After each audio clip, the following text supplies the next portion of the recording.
Iya, alhamdulillah udah selesai. Assalamualaikum warahmatullahi wabarakatuh.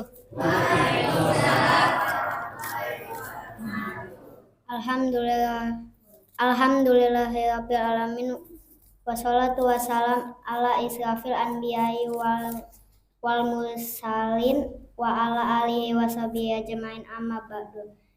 Jamaah Masjid Al-Muhajirin yang dihormati Allah Subhanahu wa taala, pada kesempatan pertama yang utama marilah panjatkan puji dan syukur kehadirat Allah Subhanahu wa taala yang telah memberikan kita nikmat iman, nikmat Islam serta nikmat kesehatan, sehingga kita dapat berkumpul pada malam hari ini untuk melaksanakan sholat tarawih berjamaah.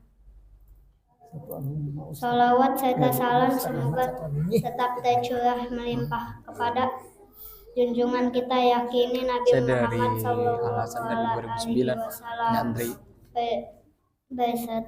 beserta para keluarga, sahabat, para tabiin dan tabiatnya, serta beserta para keluarga, sahabat, para tabiin dan tabiatnya, serta kepada kita selaku umat hingga akhir zaman. Amin.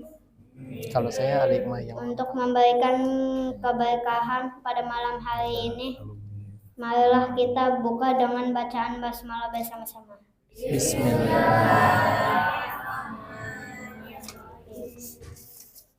Pada malam yang penuh berkah ini yang akan memberikan ceramah sekaligus sebagai imam sholat tarawih adalah Bapak Ustadz Adi Abdillah Ahmad SAG. Alhamdulillah beliau sudah berada di tengah-tengah kita. Untuk itu kami persilahkan kepada beliau untuk memberikan ceramah sekaligus menjadi imam sholat tarawih. Demikian disampaikan. Terima kasih atas perhatian dan mohon maaf apabila ada kesalahan. Wassalamualaikum warahmatullahi wabarakatuh.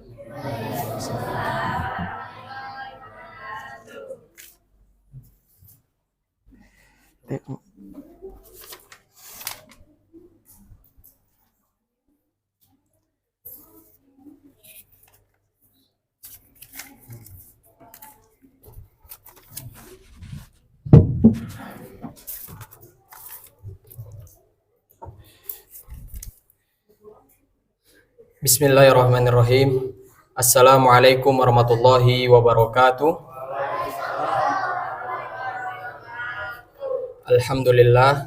Alhamdulillahilladzi kataba alaina siyam wa sanna bil qiyam wa tilawatil Qur'an.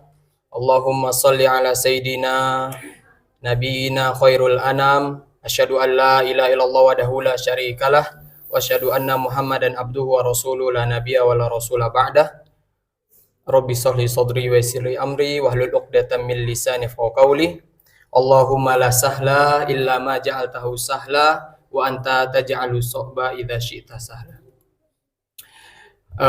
Para jamaah sholat tarawih yang berbahagia, salah satu keistimewaan bulan Ramadan itu adalah dikabulkannya doa-doa khususnya di bulan Ramadan.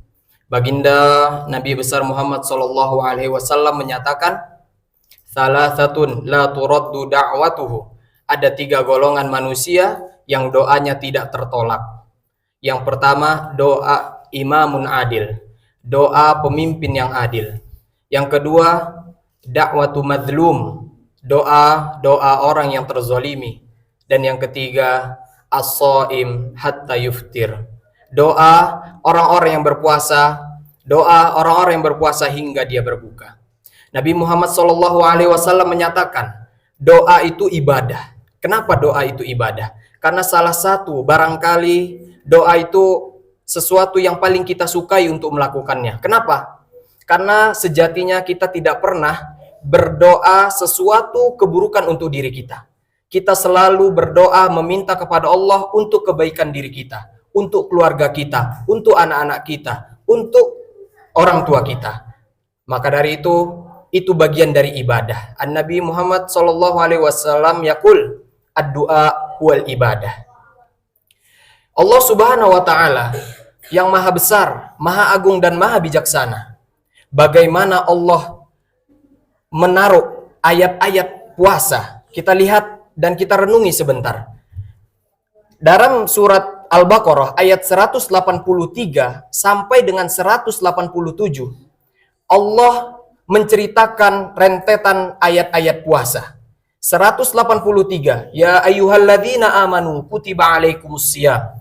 184, ayyamam ma'dudat. 185, syahrul ramadan alladzi unzila fihil Qur'an. 186, wa idza sa'alaka ibadi anni fa inni qarib ujibu da'watad da'i idza da'an. Ini adalah ayat doa. Namun 187, uhilla lakum lailatal siyam arrafathu ila nisaikum. Ini juga ayat puasa. Ayat 183 bercerita tentang puasa, 184 bercerita tentang puasa, 185 juga bercerita tentang puasa. Tapi berbeda dengan 186. Rentetan ayat-ayat puasa diselingi dengan rentetan ayat doa. Begitu juga setelah 186. 187 kembali ayat puasa. Apa korelasi dan hubungan? Bagaimana Allah bisa dengan bijaksananya menaruh ayat-ayat puasa dan diselipkan satu ayat doa? Itu ada hubungan yang sangat erat. Betapa orang yang berpuasa sama dengan orang yang sedang berdoa. Betapa istimewanya berdoa di bulan puasa. Maka dari itu Nabi Muhammad SAW yaqul, ada 3 golongan manusia yang doanya tidak tertolak. Yang ketiga tadi, orang yang berpuasa dan dia berdoa, semoga itu tidak ditolak oleh Allah Subhanahu wa taala. Kenapa? Karena ini hadis Nabi Muhammad SAW. Jadi betapa istimewanya Allah menaruh ayat-ayat puasa, rentetan ayat puasa itu diselipkan satu ayat doa. Itu ingin menegaskan kepada kita bahwasanya puasa, doa orang yang berpuasa itu tidak tertolak. Maka dari itu perbanyaklah meminta doa. Di momentum Ramadan ini Allah Subhanahu wa taala meminta kita untuk banyak-banyak meminta kepadanya. Kita meminta berdoa kepada Allah untuk ibu bapak kita, dimudahkan rezekinya, diberkahkan ilmunya. Bahkan kita berdoa semoga Allah berikan kenikmatan di sisa akhir hidupnya beribadah kepada Allah Subhanahu wa taala. Begitu juga kita berdoa untuk pasangan-pasangan kita, bersabar, bertabah, bahkan bersyukur karena mereka hidup bersama kita. Begitu juga kita berdoa untuk anak-anak kita karena perjalanan hidup mereka masih sangat panjang. Kesuksesan anak-anak kita tergantung sepanjang apa dan kesabaran kita mendoakan mereka. Karena sejatinya anak-anak kita sangat membutuhkan doa-doa dari kepada orang tuanya. Di antara doa-doa atau waktu-waktu yang istimewa ketika bulan Ramadan ini, kapan? Yang pertama, ketika menjelang berbuka, inda fitrihi, kata Rasulullah SAW. Yang kedua, ketika sahur. Ketika kita selesai sahur, maka panjatkan doa. Apa yang kita inginkan, minta semua kepada Allah Subhanahu wa taala. Wabil asharihum yastaghfirun. Dan yang ketiga, ketika matahari muncul hingga tenggelam, yaitu ketika kita sedang berpuasa, min tulu'i syams ila ghurubiha, sampai dia tenggelam. Ini adalah momentum yang sangat mahal untuk kita berdoa. Namun ada pertanyaan, kenapa doa-doa kita itu yang sudah kita panjatkan, namun tidak kunjung diijabah oleh Allah Subhanahu wa taala?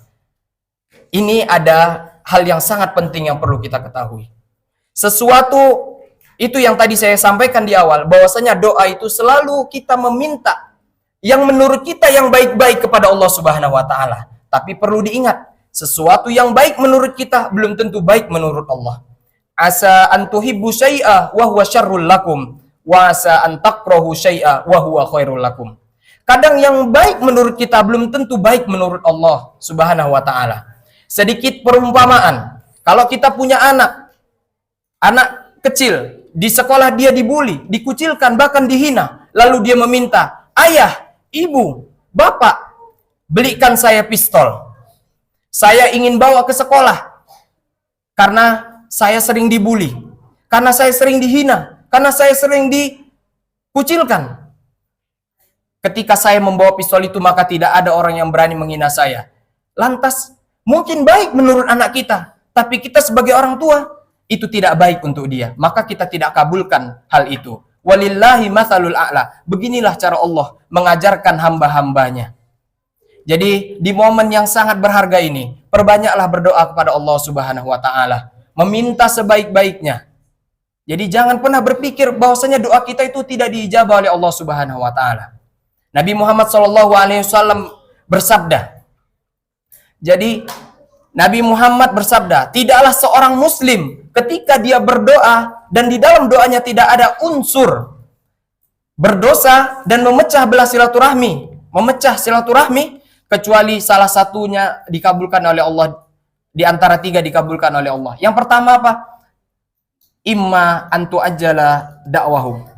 Kalaupun dia diijabah oleh Allah, maka diijabahkan dengan segera. Tapi kalau tidak diijabah oleh Allah, maka yang kedua, Allah akan ijabah di hari akhirat nanti. Itu menjadi syafaat. Doa-doa yang kita panjatkan di dunia akan menjadi syafaat ketika di akhirat nanti. Dan yang ketiga, kalau doa-doa kita kunjung tidak diijabah oleh Allah, semoga doa-doa kita itu mencegah kita dari mara bahaya, bala, atau hal-hal yang lain. Mungkin itu saja yang bisa saya sampaikan.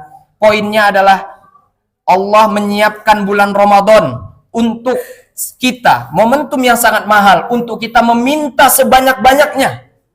Semoga Allah mengijabah doa-doa kita dan mengijabah semua harapan baik kita, dan semoga kita mampu melaksanakan bulan puasa ini dengan ketulusan dan keikhlasan dan menjadi pahala di kemudian hari.